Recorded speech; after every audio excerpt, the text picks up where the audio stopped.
अऊज़ु बिल्लाहि मिनश्शैतानिर्रजीम बिस्मिल्लाहिर्रहमानिर्रहीम। अस्सलाम वालेकुम प्यारे दोस्तों, आज जो हम हदीस पढ़ेंगे उसका नाम है सुन्ना तिरमिज़ी नंबर 149 और इसकी जो किताब है जहाँ से ये दी गई है इस किताब का नाम है नमाज के अहकाम व मसाइल। तो आप इससे अंदाज़ा कर सकते हैं कि नमाज के बारे में कितनी अहादीस हैं जो हमें पढ़नी चाहिए और नमाज पढ़ने की आदत डालनी चाहिए। नबी करीम सल्लल्लाहु अलैहि वसल्लम ने फरमाया, जबरील अलैहिस्सलाम ने खाना काबा के पास मेरी 2 बार इमामत की। पहली बार उन्होंने ज़ोहर इस वक्त पढ़ी जब सूरज ढल गया, साया जूते के तस्मे के बराबर हो गया। फिर असर इस वक्त पढ़ी जब हर चीज़ का साया इसके एक मिसल हो गया। फिर मगरिब इस वक्त पढ़ी जब सूरज डूब गया और रोज़ेदार ने इफ्तार कर लिया। फिर इशा इस वक्त पढ़ी जब शफ़क़ गायब हो गई। फिर नमाज फ़जर इस वक्त पढ़ी जब फ़जर रोशन हो गई और रोज़ेदार पर खाना पीना हराम हो गया।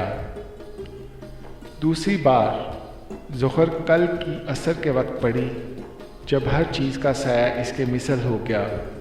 फिर असर इस वक्त पढ़ी जब हर चीज़ का साया इसके 2 मिसल हो गया।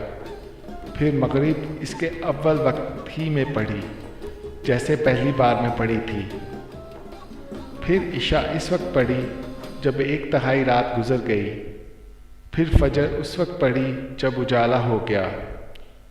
फिर जबराईल ने मेरी तरफ मतवज्जो होकर कहा, ए मोहम्मद सल्लल्लाहु अलैहि वसल्लम, यही आपसे पहले के अंबिया के औकात नमाज थे।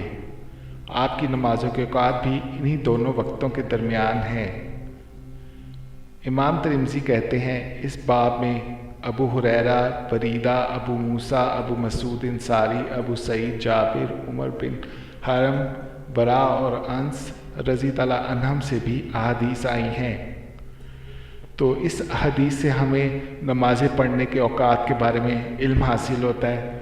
तो मैं उम्मीद करता हूँ इंशाअल्लाह ताला हमें इससे ये सबक हासिल होगा और ये अंदाज़ा करने में भी आसानी होगी कि किस वक्त किस नमाज का वक्त है और वो कब ख़त्म होता है। तो अल्लाह ताला हम सब को नमाज पढ़ने की तौफ़ीक़ अता फ़रमाए।